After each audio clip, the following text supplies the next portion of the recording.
All right, guys, so we are going to hear from Arthur Smith after the Steelers have selected Caleb Johnson in the third round at pick 83.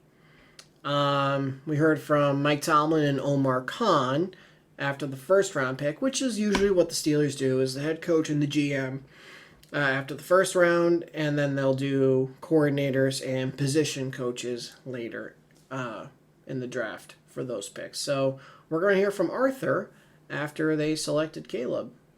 And I'd like to hear his insights a little bit because I really think it's a great fit for them, and I want to see what he has to say.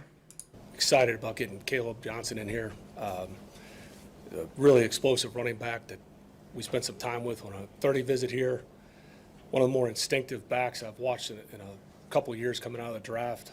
Perfect fit, regardless of whatever run scheme you're running. He ran multiple at Iowa. Really impressive as a volume runner as the game went on. I think one of the more impressive stats you've seen as a fourth quarter, what he averaged in the fourth quarter, I believe it was over 5 yards per carry. It might have been closer to 6. We think he's a great culture fit. Obviously, extremely fired up to get Caleb in here. Questions? Arthur, what did you learn about him during the visit that maybe you didn't know coming in? Yeah, this process, which I appreciate, which I like, we travel on the road. I mean, we're very present at pro days and senior bowls, and then we use the visits. And so Caleb was here on a visit. And, as a coach, you get into the process. The scouts, these guys have been looking at him for years, so we're kind of later on it, but you're trying to get to know the person. Obviously, the tape, you can evaluate the skills on the tape, but really is getting to know the person. And I always want to know, and the way I look at it, especially in this role, is, all right, what's the vision? What's the plan if we take this player? How does he learn?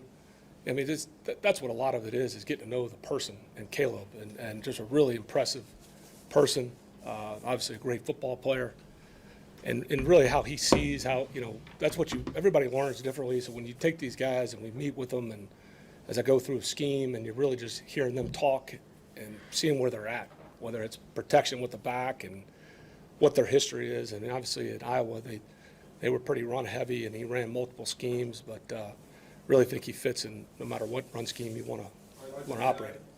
No, yeah. The desire to get a running back, is it you want to create that kind of tandem that you had last year with Jalen and now this guy maybe? It'll be different. I mean, I just, every year I've been here, I've never been one that, compares. This is the setup we had at this stop. Generally you've got 500 plus carries in a regular season, right? You're talking about 1,100 snaps. You'd like to be on the plus side of 500. It means you're in more 4 minute.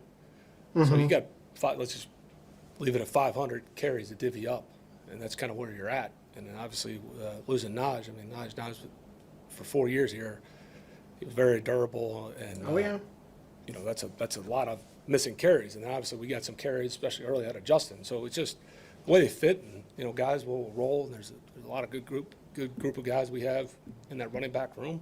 So we're obviously excited.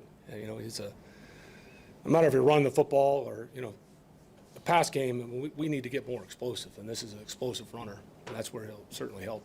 That bit that you mentioned there at the end of your first answer, was that sort of the differentiating factor to decide to go running back here, even with the lack of numbers at QB, and do you have the QBs on the board that were dropped for these? I respect the way you work that in. I'm going to keep this about Caleb, and trust me, I get it.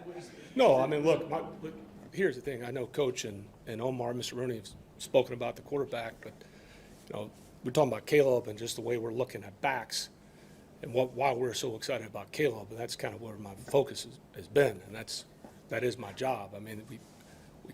Caleb Johnson is a Pittsburgh Steeler, and we're really excited about him and what he can bring to the offense and the team. Do you see him as a 3-down? How can they work together, Jalen and Caleb? How can they play off of each other? Again, that just depends on game and where Caleb's at. What thing Jalen does, which is extremely valuable, is how much you trust him in protection and those critical possession downs. Doesn't mean a young guy can't do it, but sometimes they can take something off his plate early on. Everything's new to him. The rookie years are long for these guys, and obviously if something happens to Jalen or somebody else, his role can expand. So, as you say, you got 17 games. Obviously we're hoping to play more than that, and there's a lot of carries you can divvy up. but they'll fit off. I mean, Jalen's, like I said, we're really excited about where Jalen's at coming in this spring as well. And where Caleb really, like I said, he'll add hopefully an explosive element to the offense. Arthur, when you look at Iowa's offense, one of the most run-heavy teams in college football, one of the teams that use tight ends some of the most, and then also a lot of wide zone, outside zone. Mm-hmm. How, when you have something that sounds a lot like your offense, how does that help in your projection of how a player might fit with your team? Yeah, and then, I pivoted. I mean, last year we didn't run as much true outside zone. A lot of it we kind of, and that was due to just some of the familiarity with some of the players we had. You try to adapt to the strengths of the players. You don't want to be rigid. Naj couldn't do So it. that was a lot. We ran a lot less wide zone, outside zone, whatever you want to call it, than I had previous couple of years. I think Caleb can do it all. I mean, he ran plenty of gap schemes at Iowa, and you got to change it up again. Call it I out don't want to get as. stale, but he is a really good, whether you're talking wide zone or tight zone runner. Does picking Caleb here kind of reinforce the idea that you want to have a run-first offense? Still plenty of stuff to take shape, but does that suggest that's the direction this offense is going? Brooke, I get it. I mean, when you've had the privilege to coach somebody like Derek, and again, you're trying to play to the strengths, and some of the things we did in 22, where we were damn near a service academy, the way we ran the ball, just you use what you got and try to play the strengths. But that's not necessarily. We've obviously added DK. We want to be explosive offense. I think balance is the right word. It doesn't mean that every game you're going to be exactly, hey, we're going to be 35 carries, 30 passes. Again, whatever way we have to, operate to win the game, and really that's the thing we want to be. We want to be more explosive. And again, years I've had it where you've got guys that can rip off explosive runs that may open up more things in the play pass or the keeper game or even the action screens. But if you don't have that, then you got to operate a different way. And with this offense, we got some returning players, but we've obviously Caleb is a new offensive piece we've added along with DK. And so we got to get DK the ball as well. So as the season keeps building, I mean, it's ongoing as we add to the roster. But we're just excited about this player and how he fits really overall. So I look at it as an explosive weapon. Two more here, two more. When you have a player with good instincts, does that normally mean a quicker transition because of Usually. the way they're? Yeah, I mean, that's part of the process that you want to do your homework is where are we starting at when this guy gets here in a couple weeks in rookie camp. That certainly helps. That's a great trait to have, football intelligence, instinctive awareness. That's what you're trying to build. You would love to have 11 guys with high football intelligence. Last one. Martha, you mentioned a couple of times about explosiveness. Why was that so important this offseason to improve that area of your offense?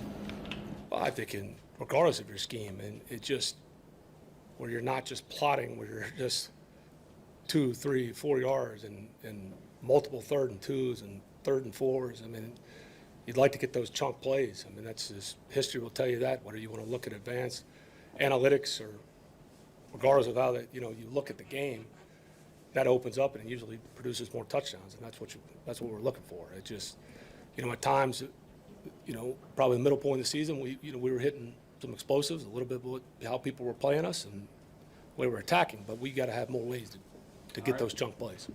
So, yes. Love what Arthur said. Made sense. Like, we couldn't run. Now, he's not going to tell you why, really. Like, flat out, Najee can't run the zone run. He can't. He didn't have the burst, the speed, the explosiveness to do it. So, we didn't. Plain and simple. And we didn't as much as maybe he wanted to. Because, no, we still ran it. I can't say we didn't run it. We still did run it. But we weren't as effective at it as we would have liked to be. And, maybe we didn't run it as much as Arthur wanted. But that's it. You just can't. And he's absolutely right. Like, about carries, like, you gotta split that stuff up. Like, you can't have too many carries on one guy. It's very few and far between the running backs that can take all that punishment over and over and over. It's like the Marshawn Lynch and over and over and over. Like, you know, only a few running backs can take that punishment and keep going. Like, Derrick Henry is one of those guys. The fact Najee was durable enough to have 1,000 rushing yards in each of his first 4 seasons. He's the only active player to do that. So, like, that's the thing. It's a durability thing. And now, obviously, we're going to have Caleb and Jalen this year. And a little bit of Kenneth. But after this upcoming year, Jalen will be a free agent. And who's to say he doesn't leave? You know, if he leaves, like, Caleb really could then be our number 1 back in 26. So, you know, this could be preparing for the future. Yes, he gets to play a little now, but then in 26, he's the guy. That's absolutely a possibility if Jalen ends up leaving. If he doesn't leave and he stays, okay, fine. We keep the 2 back system going.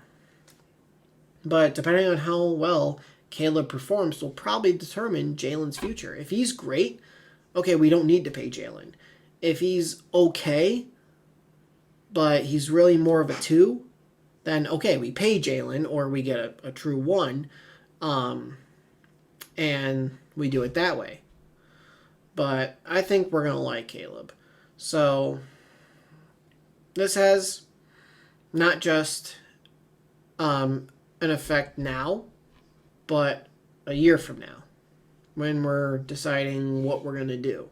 Or less than a year, technically, because of free agency. Like, this is a good pick. It is. Now, I will pull up, let's see.